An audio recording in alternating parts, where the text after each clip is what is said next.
We're ready to get the petals stitched up so that they are ready to attach to the flowers when we are working on the center panel of the quilt. So for each flower, you're going to have 2 pieces of fabric for the petals. It looks fabulous when you use a different color for each of the petals.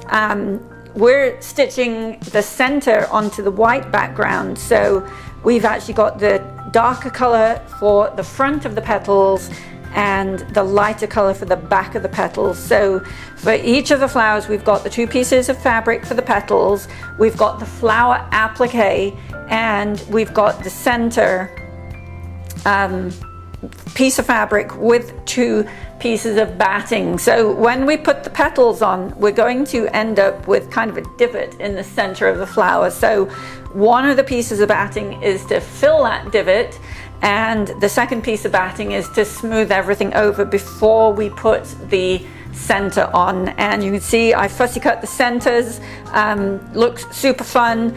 Not necessary to do that. We just love the way that looks. So let's stitch up a 5-petal or petals for the 5-petal flower. Let me just pop these 2 guys off to one side.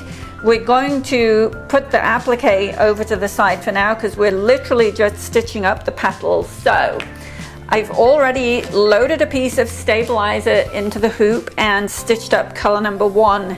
Now, if you've been around Meaning of Life Designs for a while, you know that the Ultra Clean and Tear, OESD Ultra Clean and Tear, is my favorite stabilizer for machine embroidery applique, and when we need to use it for quilting in the hoop. This is actually a lightweight stabilizer, and it's a lot crisper. It's from Kimberbell. It's their lightweight stabilizer. I wouldn't want to put this into a quilt. It is very crisp, and my experiments of trying to soften it up in water didn't really do a whole lot, but it's fabulous for stitching the petals on because it has a really clean tear. If you've torn the Ultra Clean and Tear, it's a little, what's the word, fuzzy maybe on its clean, because it's a much softer stabilizer. But this one, which is a much crisper stabilizer, works super well for stitching up the petals because we want to tear away all of the stabilizer. So this, as I said, it's the Kimberbell lightweight tearaway. If the only one that you've got is the Ultra Clean and Tear, that is going to be just fine, but you might end up with a few little fuzzies that you need to pull out. Now then, color number 1 stitched right onto the stabilizer. We're going to take the front of the flower, the fabric for the front of the flower, and we're going to center that on the stabilizer so that it's centered. Now it's going to be a little tiny bit wider. We've cut it at 8 inches, and because the 200mm wide hoops are only actually 7 and about 7/8, we've got a little bit extra on the sides, but just center that. It should be right on the lines at the top and the bottom. We're going to pull the tape over, and let's just anchor all the way along the bottom. Make sure everything's nice and smoothed out, and anchor all the way along the top. Now we're going to go back to the machine. Color number 2 is going to give us a basting line to hold this in place, and then it's going to do a little bit of the detail stitching that we want to see on the front of the petal, and it's going to give us the folding guides, which we also want to see on the front of the petals. So I'm off to get those stitched up.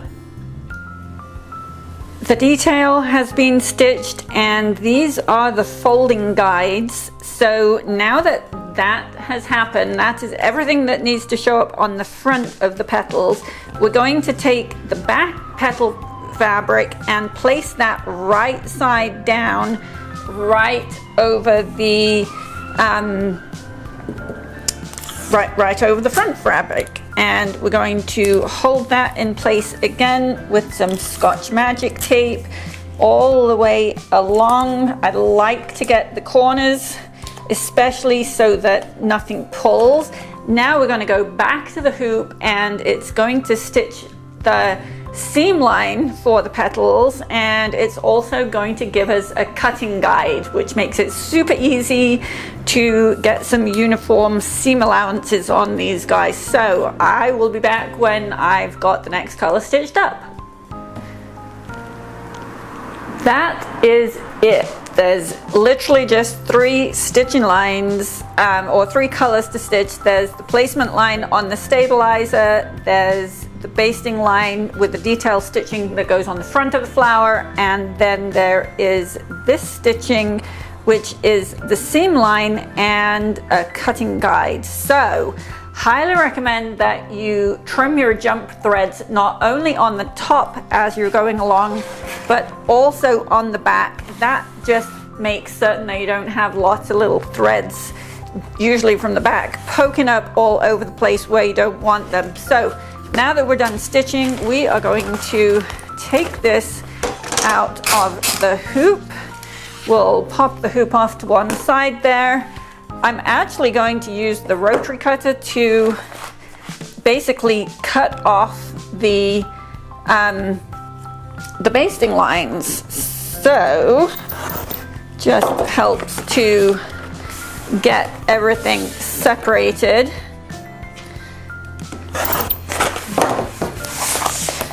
All 4 sides.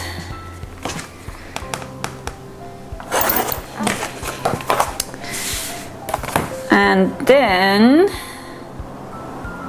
and all 3 flowers, the petals go exactly the same way. Now what I'm going to do is cut them into individual petals. I find it's easier that way.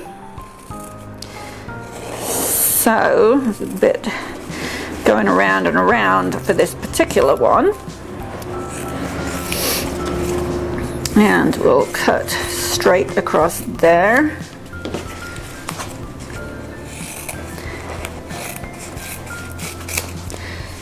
Cut straight across there.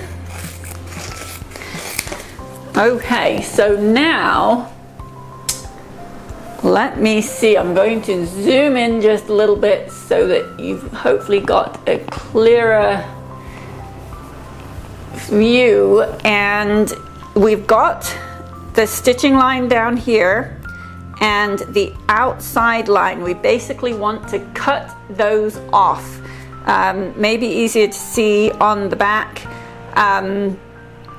If you cut right along that stitching line, that will give you an 1/8 of an inch seam allowance, which is perfect for what we need. So whichever way you find it easier, the right side or the wrong side, there's absolutely no need to tear away any stabilizer at this point. It's just going to get cut off anyway. So I am going to start here, and I'm literally cutting just on the inside of this stitching line to cut it right off. And then I'm going to cut right on, or ever so slightly inside this stitching line, to also cut it off. So just going around the shape.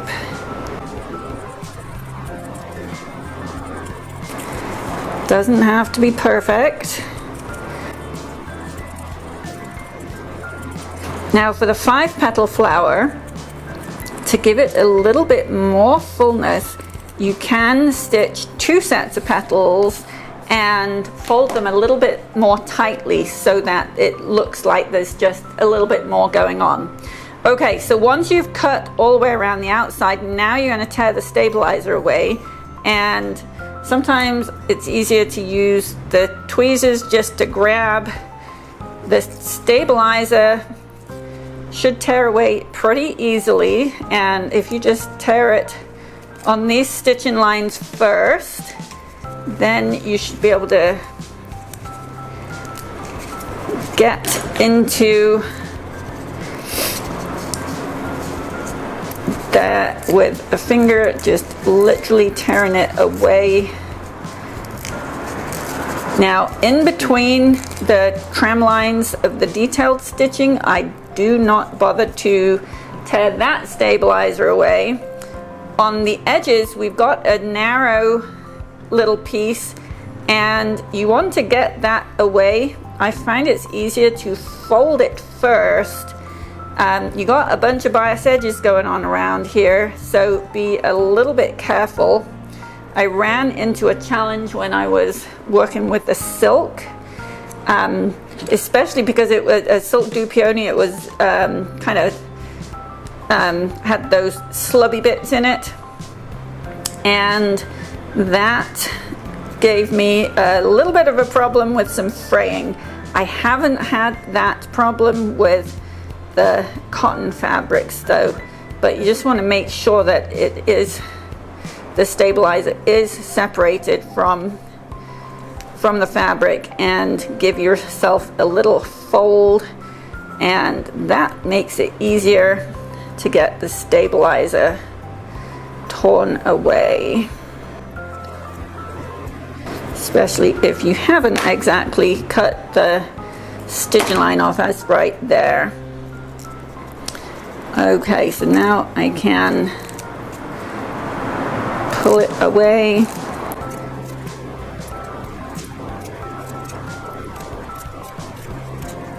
Okay, and then if you run the stabilizer or a pair of tweezers just around the edge there, you'll flip the stabilizer out from that seam, and that will make it much easier to get this last little bit of stabilizer.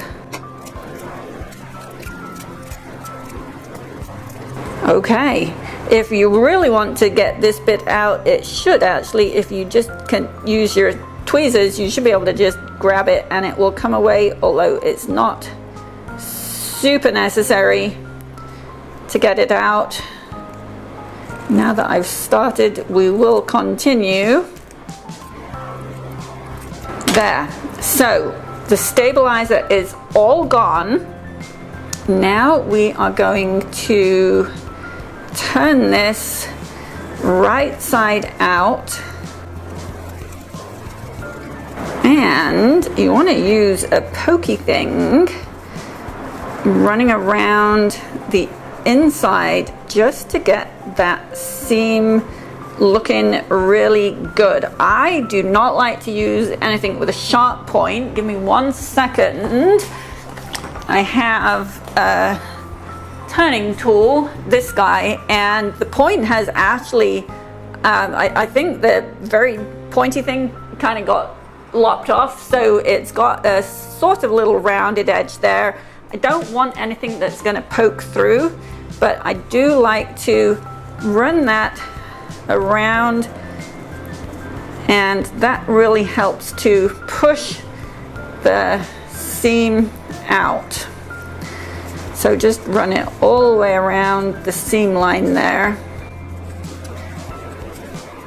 Should have everything be nice and smooth and curvy there. And now give it a press from the front and the back, and it's all ready to use when we've got the flower applique stitched up. And we'll talk about folding when we're ready to put these actually onto the flower.